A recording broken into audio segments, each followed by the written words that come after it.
bagaimana fosil makhluk hidup yang terkubur selama jutaan tahun bisa berubah menjadi minyak bumi, lalu diolah menjadi bensin, aspal, dan solar. Nah, prosesnya panjang dan butuh teknologi canggih. Di video ini, kita akan membahas langkah-langkah lengkap pengolahan minyak bumi, mulai dari pencariannya hingga siap digunakan. Simak sampai habis ya! Proses pembuatan bahan bakar minyak. Proses mengubah fosil hewan menjadi minyak melewati beberapa tahapan yang sangat panjang. Pertama, para ahli melakukan eksplorasi. Kegiatan ini bertujuan untuk memperoleh informasi kondisi geologi guna menemukan dan memperoleh perkiraan cadangan minyak bumi. Umumnya, mereka mengambil bidikan udara untuk membuat peta topografi. Setelah menentukan daerah yang akan disurvei, para ahli kebumian mencari sampel batuan dan formasi batuan yang muncul dari permukaan karang dan tebing untuk penelitian laboratorium. Selain itu, kegiatan dilanjutkan dengan melakukan survei geofisika. Mereka melakukan ini dengan menyebabkan gempa bumi kecil dan getaran di bawah tanah. Gelombang berosilasi dari ledakan ini turun dan memantul dari permukaan bumi. Dengan cara ini, situs yang mengandung minyak dapat dievaluasi secara ilmiah. Daerah bawah tanah yang tidak berpori disebut antiklin atau cekungan. Daerah cekungan ini terdiri dari beberapa lapisan. Lapisan bawah berisi air, lapisan atas berisi minyak, dan di atas minyak rongga berisi gas alam. Jika cekungan tersebut mengandung minyak dalam jumlah besar, maka akan dilakukan penggalian untuk mengidentifikasi lokasi yang diperkirakan mengandung minyak. Kemudian langkah selanjutnya adalah eksploitasi. Eksploitasi adalah rangkaian kegiatan yang berkaitan dengan produksi minyak. Kegiatan ini meliputi pengeboran dan penyelesaian sumur, transportasi untuk pemisahan dan pemurnian minyak, penyimpanan, dan pembangunan fasilitas pengolahan. Sumur pemboran menghasilkan minyak mentah yang perlu diolah kembali. Selain minyak mentah, juga menghasilkan air dan polutan lainnya. Zat selain minyak mentah dipisahkan sebelum diproses lebih lanjut. Komponen utama minyak mentah hasil galian adalah campuran dari berbagai senyawa hidrokarbon. Senyawa lain seperti belerang, nitrogen, dan oksigen hadir dalam jumlah kecil. Berikut ini daftar komponen yang menunjukkan presentasi senyawa yang terkandung dalam minyak mentah. Kelompok unsur: karbon 84%, hidrogen 14%, sulfur antara 1% sampai 3%, nitrogen kurang dari 1%, oksigen kurang dari 1%, logam kurang dari 1%, dan garam kurang dari 1%. Campuran hidrokarbon dalam minyak mentah terdiri dari berbagai senyawa hidrokarbon, seperti alkana, senyawa aromatik, naftalena, alkena, dan alkuna. Senyawa ini berbeda dalam panjang rantai dan titik didih. Semakin panjang rantai karbon, semakin tinggi titik didihnya. Agar dapat digunakan untuk berbagai keperluan, komponen minyak mentah harus dipisahkan menurut titik didihnya. Proses yang digunakan adalah destilasi bertingkat. Minyak mentah yang diekstraksi dari sumur minyak pada semua tahap pemrosesan minyak mentah tidak dapat digunakan atau digunakan secara langsung untuk berbagai keperluan. Minyak mentah masih merupakan campuran dari berbagai senyawa hidrokarbon, terutama asam dan basa mentah, yang ditambahkan karena merupakan komponen utama hidrokarbon alifatik, mulai dari rantai C sederhana atau pendek, hingga rantai C banyak atau panjang, dan senyawa non-hidrokarbon. Minyak mentah yang terbentuk cair pada suhu dan tekanan normal berkisar dari titik didih yang sangat rendah hingga sangat tinggi untuk senyawa hidrokarbon. Titik didih hidrokarbon meningkat dengan meningkatnya jumlah atom karbon dalam molekul. Karena perbedaan titik didih komponen minyak bumi, minyak mentah dipisahkan menjadi beberapa fraksi dalam proses distilasi bertingkat. Hasil bertingkat adalah suatu proses penyulingan atau distilasi di mana digunakan langkah-langkah pendinginan atau fraksi-fraksi sesuai dengan kurva didih campuran yang diinginkan, sehingga terjadi proses kondensasi pada beberapa tahapan atau fraksi Metode ini disebut dengan pengurutan. Minyak mentah tidak dapat dipisahkan menjadi komponen murni atau senyawa individu. Hal ini tidak mungkin karena ketidakpraktisan dan fakta bahwa minyak bumi mengandung banyak senyawa hidrokarbon serta senyawa non-hidrokarbon. Dalam hal ini, senyawa hidrokarbon memiliki isomer dengan titik didih yang berdekatan. Oleh karena itu, minyak mentah dipisahkan dengan proses distilasi bertingkat. Fraksi yang diperoleh dari fraksi minyak bumi merupakan campuran hidrokarbon yang mendidih pada temperatur tertentu. Berikut ini proses pengolahan minyak bumi dari tahap pertama sampai minyak mentah siap digunakan. 1. Proses pengolahan minyak bumi tahap pertama. Tahap pertama adalah proses distilasi bertingkat, yaitu dengan memisahkan minyak mentah menjadi fraksi-fraksinya berdasarkan titik didih masing-masing fraksi. Komponen titik didih tinggi tetap cair dan jatuh ke dasar, sedangkan komponen titik didih rendah menguap dan naik melalui bejana penahanan yang disebut menara gelembung.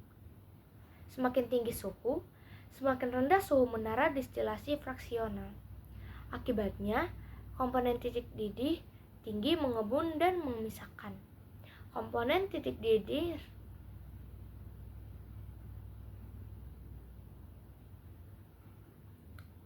Satu, proses pengolahan minyak bumi tahap pertama. Tahap pertama adalah proses distilasi bertingkat, yaitu dengan memisahkan minyak mentah menjadi fraksi-fraksi berdasarkan titik didih masing-masing fraksi.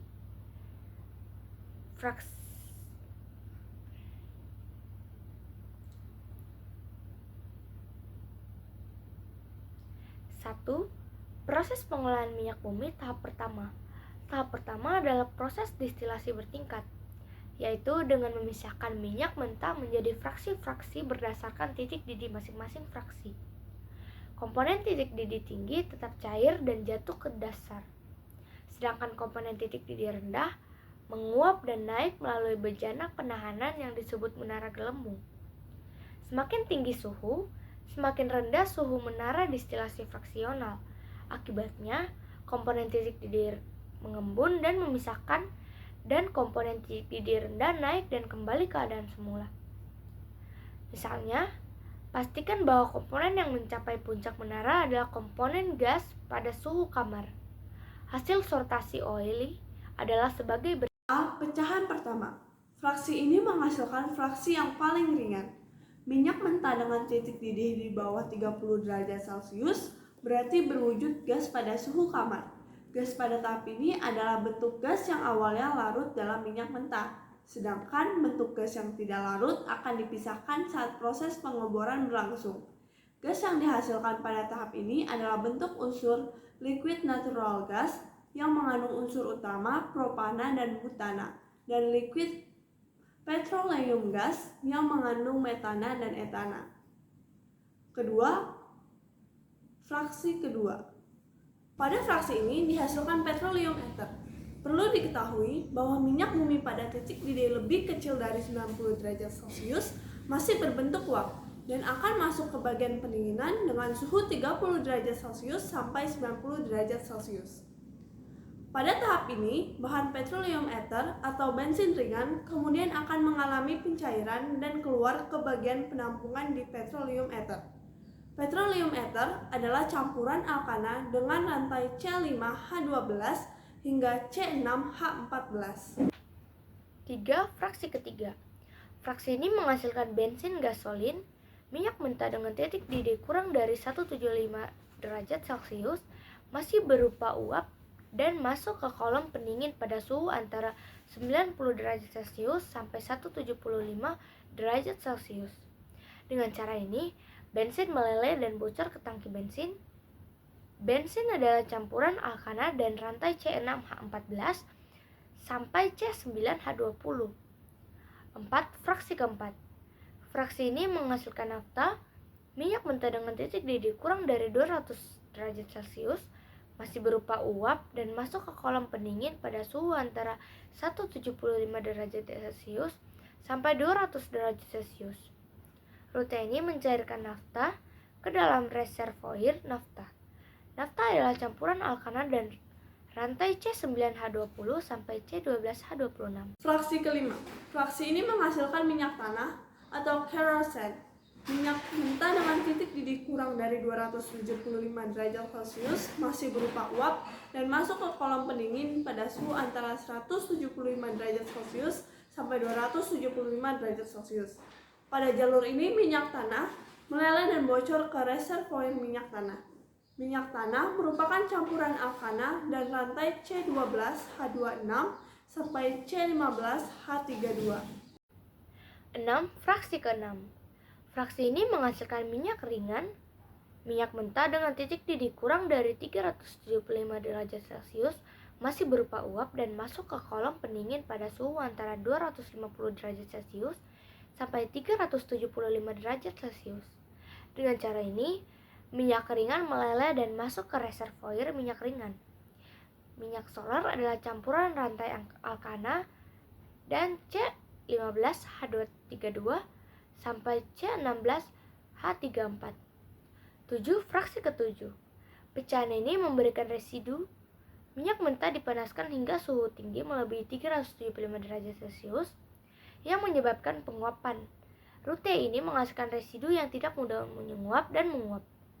Residu non-volatif berasal dari minyak non-volatif seperti aspal dan batu bara minyak bumi. Residu evaporasi berasal dari minyak evaporasi dan masuk ke kolom pendingin pada suhu 375 derajat Celcius.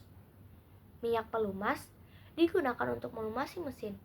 Parafin digunakan untuk membuat lilin dan aspal digunakan untuk melapisi bahan bakar dan jalan. Proses pengolahan minyak bumi tahap kedua. Pengolahan tahap kedua merupakan pengolahan lebih lanjut dari hasil unit pengolahan tahap pertama. Pengolahan pada tahap ini bertujuan untuk mengekstraksi dan memproduksi berbagai jenis bahan bakar minyak atau BBM dan non-bahan bakar minyak dalam jumlah yang besar dan dengan kualitas yang lebih tinggi sesuai dengan permintaan konsumen dan pasar. Pada tahap pelakuan kedua, terjadi perubahan struktur kimia, dapat berupa dekomposisi molekul, proses cracking, fusi molekul, proses polimerisasi, alkilasi, atau perubahan struktur molekul, proses modifikasi. Pemprosesan lebih lanjut dapat berupa proses seperti berikut ini. A. Konversi struktur kimia. Dalam proses ini, senyawa hidrokarbon diubah menjadi senyawa hidrokarbon lain melalui proses kimia sebagai berikut. Cracking. Dalam proses ini, molekul hidrokarbon besar dipecah menjadi molekul hidrokarbon yang lebih kecil, menghasilkan titik didih dan stabilitas yang rendah. Proses ini dapat dijalankan sebagai berikut. Pirolisis adalah proses perengkahan yang hanya menggunakan suhu dan tekanan tinggi. Dekomposisi katalitik yaitu proses dekomposisi yang menggunakan panas dan katalis untuk mengubah destilasi dengan titik didih tinggi menjadi bensin dan kerosin. Butana dan gas lainnya juga diproduksi dalam proses ini. Dekomposisi oleh hidrogen artinya proses perengkahan yang merupakan kombinasi perengkahan termal dan perengkahan katalitik dengan menginjeksikan hidrogen ke dalam molekul-molekul fraksi hidrokarbon tak jenuh. Dengan cara ini, LPG, nafta, kerosin, aftur, dan solar dapat dibuat dari minyak bumi. Jumlah yang diperoleh lebih tinggi daripada perengkahan termal atau perengkahan katalitik saja, dan kualitasnya sangat baik. Selain itu, jumlah residu berkurang. Alkilasi, proses ikatan kimia dua hidrokarbon isoparafin untuk membentuk alkin oktan tinggi. Alkilate, ini dapat digunakan sebagai bensin atau afgas. Polimerisasi adalah ikatan dua atau lebih molekul menjadi satu molekul yang disebut polimer. Tujuan dari polimerisasi ini adalah untuk mengikat molekul hidrokarbon berbentuk gas seperti etilen dan propena dengan senyawa nafta ringan. Modifikasi adalah proses pirolisis nafta secara perlahan untuk mendapatkan produk yang lebih mudah menguap seperti olefin dengan oktan yang lebih tinggi. Selain itu juga dapat berupa konversi katalitik dari komponen nafta untuk menghasilkan senyawa aromatik dengan oktan yang lebih tinggi. Isomerisasi. Proses ini mengubah susunan dasar atom dalam molekul tanpa menambah atau menghilangkan bagian aslinya. Hidrokarbon linier diubah menjadi hidrokarbon garis cabang oktang tinggi. Proses ini memungkinkan konversi N-butana menjadi isobutana. Isobutana dapat digunakan sebagai bahan baku untuk proses alkilasi. B. Metode ekstrasi. Pada metode ini, pemisahan terjadi karena kelarutan fraksi minyak dalam pelarut seperti SO2 dan furfular berbeda. Metode ini menghasilkan sejumlah besar produk dan kualitas yang sangat baik. Metode destilasi murni. C. Proses kristalisasi. Dalam proses ini, fraksi dipisahkan berdasarkan titik leleh yang berbeda. Lilin dan olive filter dibuat dari bahan bakar diesel yang kaya parafin dengan pendinginan, pengepresan, dan penyaringan. Produk lain tersedia sebagai produk tambahan di hampir setiap proses manufaktur. Produk-produk tersebut dapat digunakan sebagai bahan dasar petrokimia yang dibutuhkan untuk produksi bahan-bahan plastik, bahan dasar kosmetik, penolak serangga, dan berbagai produk petrokimia lainnya. D. Permurnian produk. Produk minyak yang diperoleh pada tahap pertama dari perawatan dan perawatan selanjutnya sering terkontaminasi dengan zat berbahaya seperti senyawa kaustik dan bau yang tidak sedap. Kontaminan ini harus segera dibersihkan, misalnya menggunakan soda api, tanah liat, atau proses hidrogenasi. Wow, siapa sangka minyak bumi punya perjalanan yang panjang sebelum bisa kita gunakan, dari eksplorasi, pengeboran, distilasi, hingga pemurnian. Semuanya membutuhkan teknologi tinggi dan proses yang teliti. Ini juga mengingatkan kita untuk lebih bijak menggunakan energi karena minyak bumi merupakan sumber daya yang tidak bisa diperbarui.